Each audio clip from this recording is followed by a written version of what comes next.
1/3 of the entire Quran is made up of stories, history, accounts of people before us, civilizations before us, individuals before us, events before us. Among these stories and among these accounts are those of Yusuf alayhi salam, for example. Allah says, نحن نقص عليك أحسن القصص بما أوحينا إليك هذا القرآن. Indeed we, Allah is saying, we are telling you the best of all stories. Are you ready for this? We're about to tell you the best of all stories, the greatest stories ever told. And it's amazing because that includes, that's open, the wording is open, it's open to fiction and non-fiction. Which means you should be able to take your favorite stories, right? Which aren't just the novels we read, but it's also the movies, because movies are just digital stories, right? It used to be tribes sitting around a campfire and the elders or the wise person or the scholar tells them stories, where we came from, where we're going, who our enemies are. And it became plays and dramas and so on, Shakespeare. Where every time and every place has their stories. Today it's mostly movies. People read novels, but we all watch movies. So movies and shows, they're there to tell us stories. And it's purposeful. There's money behind it, there's people behind it, there's ideas behind it. Stories tell us how to live our lives, what's right and what's wrong, what's meaningful, what's not, what our purpose should be, how to earn our money, how to spend our money, how to love, who to love, how to have relationships, how to treat our parents, and the list goes on and on. What kind of careers we should go into. I call it the Harvards and the Hollywoods, right? The Hollywoods, this makes sense to make it plural. I guess like Bollywood, so maybe it is plural, but Harvard and Hollywood, as in, I mean, first of all, I like alliteration, they both start with H, but it's higher education and media, right? So media and academia. Both of them are really telling us stories if you break it down, right? Higher education has a story for you. These are the courses you should take, this is the way you should live your life, and this is what it means to build up a community, a society, and these are the ideologies we like and the ideologies we don't like, and so on. Not to go into any conspiracy theories, but just higher education is there to give you a story, or it tells you how to live your life. And then movies give you an idea of how to live your life, right? So it's intellectual and cultural. But Allah is challenging us to consider and to compare and to see that the greatest stories ever told and the best stories, which happen to be non-fiction, which is even more amazing.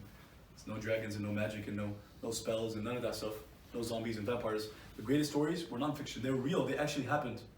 And they're greater than any of the stories we were told. So you should be able to take, for example, Romeo and Juliet and Shakespeare and compare it and look at all the things that make for a good story, right? And it's not my expertise, neither poetry or literature or movies or filmmaking. But if you look at, in terms of the climax, in terms of the action, in terms of the suspense, in terms of what happens afterwards and the denouement and all the different, we learn this in school, right? All the different literary terms and all the different parts of the story, and you compare them to, for example, Yusuf alayhi salam, you should find that they are in fact the greatest stories ever told and that they have plenty of lessons for us to learn. Yusuf alayhi salam's story, which you know just as well as I do, if not better, so I'm not going to go into it in detail, but if you look at it, it's surprising and amazing and suspenseful in so many different ways. You don't expect that a boy who has 10 older brothers and sisters, or 10 older brothers, right, that are strong, and they're led by a father who's a prophet, like, it looks like it's a story meant to be happy and positive and just uphill, right? You don't expect that those same 10 brothers are going to be the ones to betray him, right? Out of all the things that could have been the adversaries and enemies in his life, and the things that go against this young, innocent, good, obedient child, you don't expect that it's his own 10 brothers that are all together going to unite to try to ruin his life, when their father was a prophet. And of course you know how it goes. But to throw him into a well, and I think some of the tafsirs say, some of the companions, and of course they learn from the Prophet himself, which tells us a lot more than just what the Quran says. The Prophet would add and expound, and that's why the seerah and the hadith are complementary to the Quran and cannot be separated from them. They tell us, I think one account says, that while he's in the well and as they walk away, he's calling them one by name. They're his brothers, all 10 of them. So imagine he says, Ahmad, are you going to leave me in here? Muhammad, how can you do this to me? Khalid, you're my brother. Faisal, you're my... Imagine that, all 10 of them. How cold-hearted do they have to be? They walk away, all 10 of them, their own younger brother, and they don't come back like in an hour and like, okay, like it was just a prank, but really it wasn't, but they kind of like felt regretful or like felt, no, not a day, years go by, they don't show an ounce of remorse to their own brother. Actually, it's worse than that. Their dad, years later, is remembering his son. Do you think a parent will ever forget their son? Like today we have, it's common in the news to see like a mother that's crying because her son got, let's say, killed by the cops, just as an example.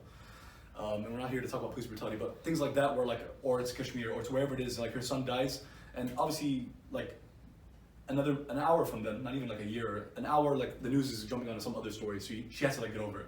Or at least no one really cares because there's just so much going on around the world. But she will never forget, or the father will never forget. But anyway, years later, he's remembering his son, and it brings tears to his eyes or whatever. Like he becomes sad again, he remembers it comes back fresh, because his son. And guess what the brothers say? They don't be like, oh, yeah, we did, that was 20 years ago, but yeah, we messed up, or at least keep it inside and not, like none of that. They tell their dad, what's wrong with you? Are you insane? Like how can you still thinking about him? Dude, there's something wrong with you. Think of how cold-blooded how cold-hearted they have to be. These are his brothers, and years later, they're not remorseful at the slightest. They're trying to make their dad feel ashamed that he's remembering that his son got killed by his own brothers, or what they think got killed. Anyway, I'm gonna fast forward, but in the story, Yusuf isn't really the crux, isn't the purpose of the whole khutbah, just one example. But it's surprising on so many levels, right? So being thrown in the well by your own brothers, but it only gets, there's still levels to it.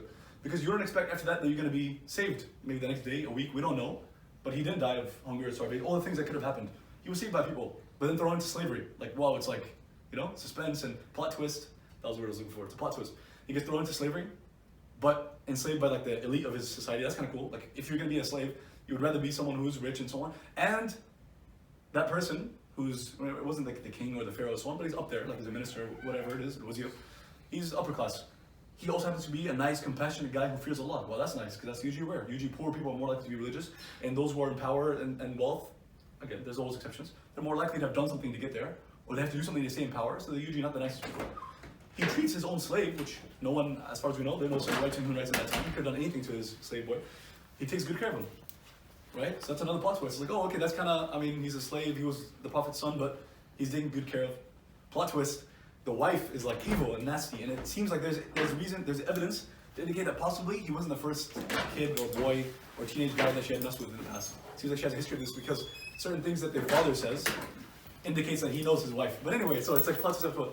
So, and the wife is evil and so on, but she's not trying to kill him or anything, she's trying to seduce him. So it's like, people read the story, you can go two ways. You could, however you think. People have read the Quran all times in all places, Muslim, non-Muslim. So they all have different ways. Some people might see like, oh, that's not so bad, and others might think like, that's disgusting, right? It's up to you. Obviously, we know Yusuf ﷺ with his pure heart, and he's a future prophet. We know how he saw it. Plot twist, he's put in prison. Plot twist, he finds people there that are willing to listen to him, that respect him, and within like a conversation or two, they're like, wow, this guy is special. Which of course he is. But they're in prison for like 10, 20 years. What's them to, and they're probably older than him. He's probably like a teenager, and they're like their 30s and 40s. And they come out of prison before him. That seems like a lot of good signs. But they forget him. It's like, but then he comes out, and then he comes out being the minister, and then his kid, like, the story of Yusuf ﷺ, for those who came late. But anyway, it's not the purpose. We're asking the question, or we're encouraging people to think about what their story is, right? And how powerful stories are, but what your story is going to be. So Yusuf ﷺ is just an example. Like I said, Allah says, He promises, and Allah knows best, He says, نَحْنُ نَقُصُّ عَلَيْكَ أَحْسَنَ الْقَصَصِ. We're here to tell you, O Messenger of Allah ﷺ, and by extension all of us, Muslims, anyone who reads the Quran, to tell you the greatest stories ever told, which means fiction, non-fiction, dragons, magic, spells, Harry Potter, Lord of the Rings, any of these, Shakespeare, you should be able to take those stories, compare them to stories in the Quran, and find that those are actually more incredible.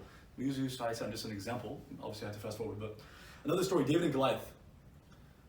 Everybody knows the story. And regardless of where you've heard it, and where you are, and what industry you're in, what major, what career, what personality you have, where you are in the world, there's a good chance that you see yourself in your daily struggles, whether it's your boss who's treating you badly, or like you're in school and your professor just gives everybody a B and you want to be the one who gets an A, whatever it is, right? Your parents, it could be you live in a certain neighborhood where there's like a gang that you're just trying to get to school and they're bullying you. This happens in America and cities across the country, but those aren't stories we hear all the time. Whatever it is, or you're running for some political position, but the other person's the incumbent, go crazy with all right? If Allah uses an example in the Quran, you're free to use it and expound on it and make analogies and parallels. That's the point of the Quran. It's for all times and places. But the example of David and Goliath, everyone can relate to and everyone knows. Not just Muslims, not even just Christians, not even just Jews. Of course, they all have it we have it in all the scriptures. But these are stories that everybody knows. The atheist and agnostic can still relate to David going up against Goliath. Who would have thought that a 10, 12, 14-year-old boy would defeat the guy who armies have gone after, one after the other, have went and faced him one-on-one and in groups and have not defeated him. This is a giant of a man who's scary, who people tell stories about, everyone's afraid of, right? I don't know the equivalent of today, but whatever it is, some scary guy. Anyway, so the teenager, he kills him, right? Of course, a future prophet.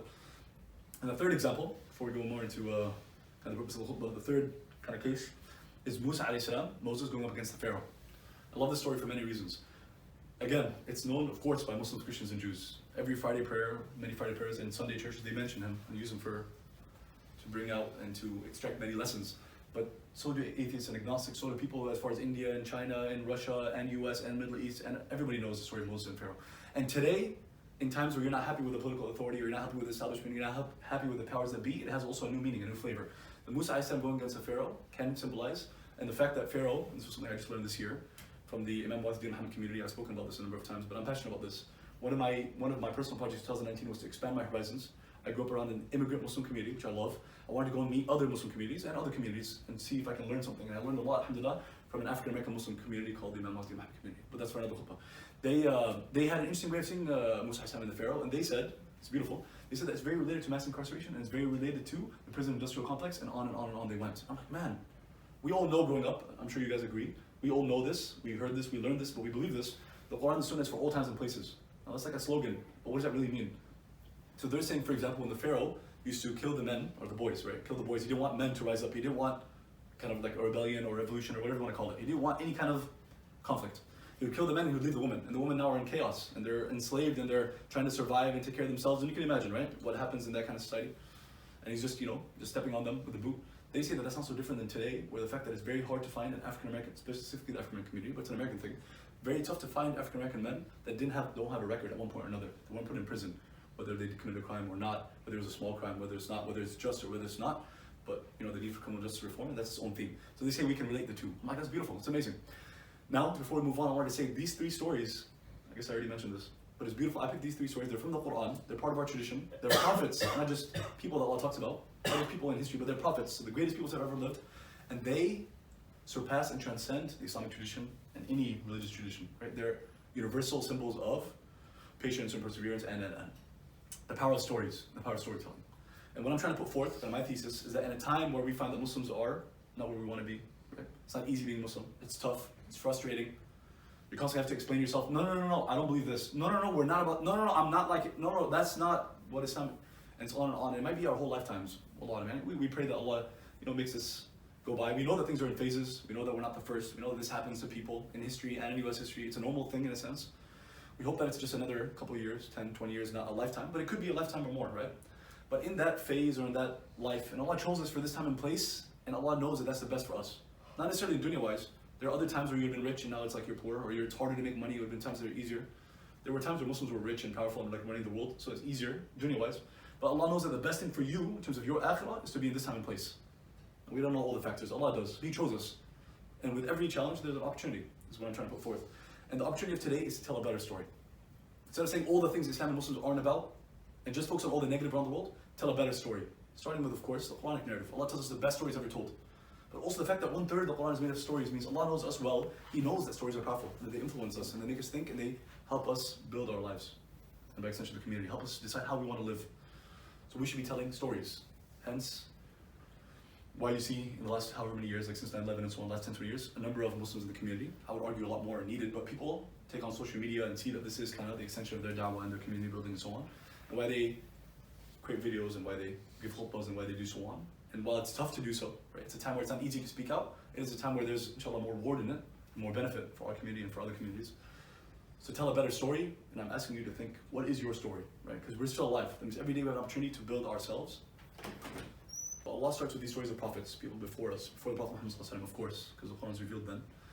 We know that the stories don't end with just the prophets, right?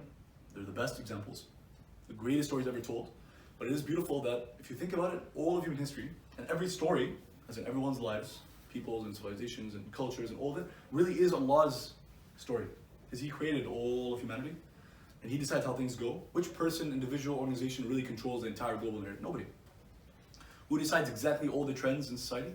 No one person or organization. Who decides exactly all the rises and falls and all the conflicts? It's Allah. So the whole of human history is really Allah's greater story. And He allows good and evil, therefore there is good and evil. He allows it, and we know it's a test. It's life, but it's Allah's story. Among these stories, there's one big story that I think is missing. Some of us might know, some of us might not. But it's definitely worth telling, and I think especially in our times. It's a project that I'm working on personally. But it is the story of what it means to be black in America. And within that, because that's a big story, that's at least 400 years old. We know that 2019 is exactly 400 years since 1619. August 1619 is the first recorded group of people that were forced into slavery from Africa and brought to what is now the US. It wasn't even the US. It's like 150 years before this country was even here. It was the first group of people that were forced into slavery. And for the next 150 years, hundreds of thousands would do so. And now their descendants are about 40, 50 million people. And that is a million stories. Really, 45 million people, that's 45 million stories or more, because it's for 400 years. But amongst those stories, there's also a number of trends, a number of stories, micro and macro stories. Among them is the fact that a good sizable fraction of those forced into slavery from Northwest Africa were in fact Muslims. And it makes sense. And when it's the first time you hear it, because a couple years ago was the first time I heard it, it was mind-blowing. It really did change a lot of how I see the world. And I think it's fair to do so. I think it is significant, it is life-changing. A A fraction of them were Muslim, and it makes sense because it's Northwest Africa. So some of them were Christian, some of them are pagan or had some tribal religion, others were Muslim, and some of them probably no faith. And those of them that were Muslim, amongst that, there are some incredible stories at every time period, from the 400 years ago, the original, the colonies and so on, to the 20th century, stories that we know better. Muhammad Ali, Malcolm X, and Imam Muhammad was the scholar that was behind Muhammad Ali for decades, a name that we don't know very well, but that's his own story. Elijah Muhammad, the Nation of Islam, other movements in the 20th century, and then where they are today, amazing stories. But we know, well, at least we have some appreciation and kind of heard of the names of the 20th century. But there's some of the 16th century. I hope I got that right. Or is it 17th century? Anyway, 400 years ago. Some of those stories of slaves that were, in fact, and I'm sure some of you have heard this, but maybe some haven't. To me, this was mind-blowing. Some of them were scholars in their countries in Northwest Africa, in their lands, forced into slavery. They were scholars who could read and write some of the multiple languages. Some of them were scholars of different madhabs. They were scholars of like Maliki madhab, scholars of the deen. Some of them had memorized the whole Quran. Some of them wrote the whole Quran from memory while enslaved in the colonies after being forced from Africa. That's, for anyone who hasn't heard this, that's mind-blowing, to me at least. And they would write things in their personal journals. That's amazing. Just the fact that they could write is amazing, because among the justifications, and there is no justification for slavery, among the justifications was, this is not a new story, it's from Afghanistan and Iraq all the way back to probably the beginning of human time. Same old, same old. We're here to educate you, to liberate you, to teach you, to Christianize you, whatever it is. I don't think Christianize is the word, but you get the point. We're here to save you, I guess. The same old, basically we're superior, you're inferior, you're less than human, or at least second class, so it justifies us treating you this way. And there's different versions of that, but it's the same old, right? But they said, we're here to educate you, or at least that was part of it. But some of those slave masters, they own plantations and so on, you can say they are business owners, let's say, by modern side. But they couldn't all read and write, right? They're not all the Thomas Jeffersons, George Washington, they're not all like these scholars and intellectuals. Every side has a minority of intellectuals. And now, around the world, I think maybe the majority, majority of people can read and write, but it wasn't always the case. There were times where it was a fraction, or even a minority. So this time, some of the slave owners couldn't read and write, and some of the slave masters couldn't read and write, and some of their slaves, right? Obviously, we know they're not just slaves to us, they're human beings, they're mothers, they're fathers, they're people. They're referred to as slaves, they're dehumanized. They were treated in the way they were when they could, in fact, read and write, and their slave masters couldn't, and that's a story in and of itself. Some of them wrote the entire Quran from memory, and some of them wrote in their personal journals, ayahs and hadith, describing their situation, what have you. These records are there till today. I encourage you to read them. Honestly, it's something worth crying about. When you read that someone who just one day just disappears, he says salam to his mom, dad, brother, mother, sister, husband, wife, finds himself on another continent, and obviously we know this, a bunch of people didn't even survive the trip. For those who got there, it's just the beginning of a whole long mess, and we know that they'll never go back home. They don't know. Any day, we don't know what's going to happen. But we know that it's been hundreds of years, and there's just different forms of slavery. But they would write in their journal things like, Allah's with the patient, and Allah knows that everything is happening, and that we're not in control, but Allah's in control. It's just amazing.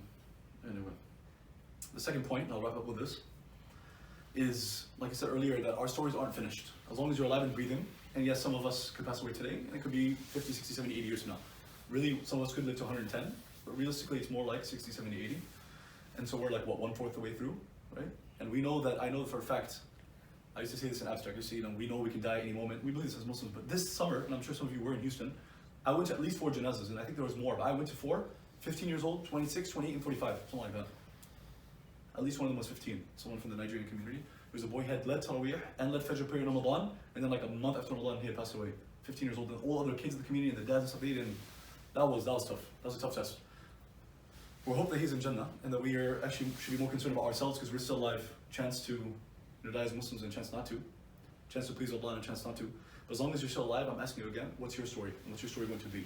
I hope that you inspire others to live a more meaningful life, as inspired to us by the Quran and the Sunnah. The greatest stories ever told.